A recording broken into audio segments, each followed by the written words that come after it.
Chers amis internautes, bonjour. Nous allons présenter une recette espagnole, mais revisitée par les émigrants en Algérie. Donc, tout sera revisité.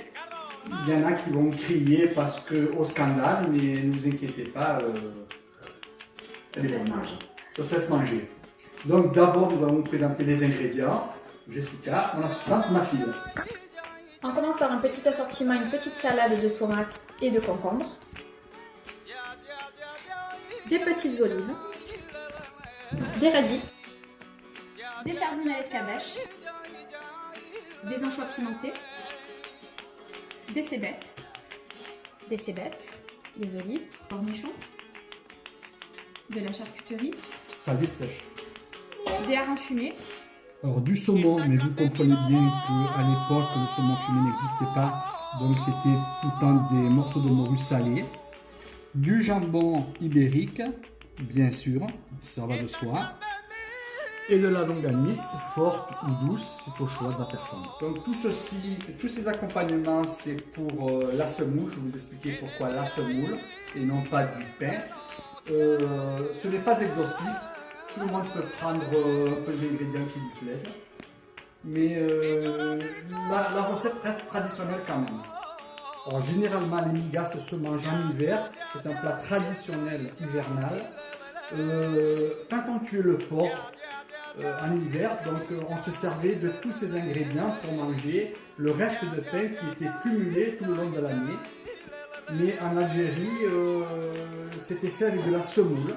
C'est pour ça que je dis que las migas, elles sont revisitées. Donc la base, c'est de prendre une petite pour la paella. Je vais vous expliquer pourquoi ensuite. Un petit peu des lardons, de l'ail entier en chemise et quelques morceaux de longanise. Ensuite, nous prenons par rapport à la semoule, je dis bien de la semoule, pas du couscous, de la semoule moyenne.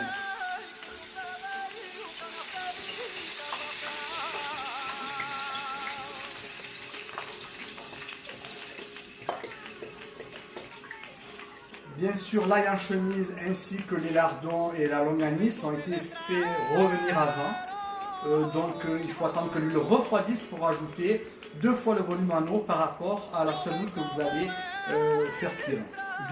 J'avais dit donc les alencades. Pour les personnes qui ne savent pas ce que c'est qu'une alencade, ce sont des sardines séchées salées.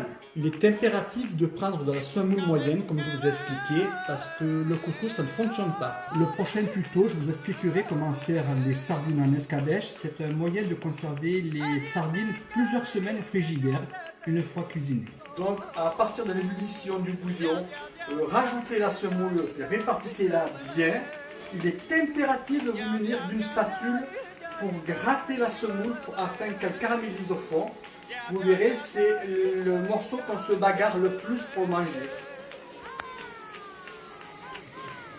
Alors, n'hésitez pas à faire accrocher la semoule, c'est le meilleur. Hein. Donc il faut compter environ 30 minutes de cuisson.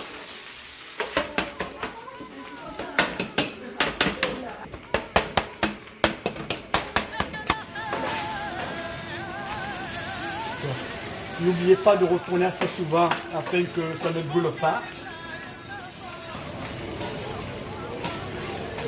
N'oubliez pas de retourner souvent la semoule afin qu'elle ne brûle pas. Il faut qu'elle accroche mais qu'elle ne brûle pas. Bon appétit à tout le monde.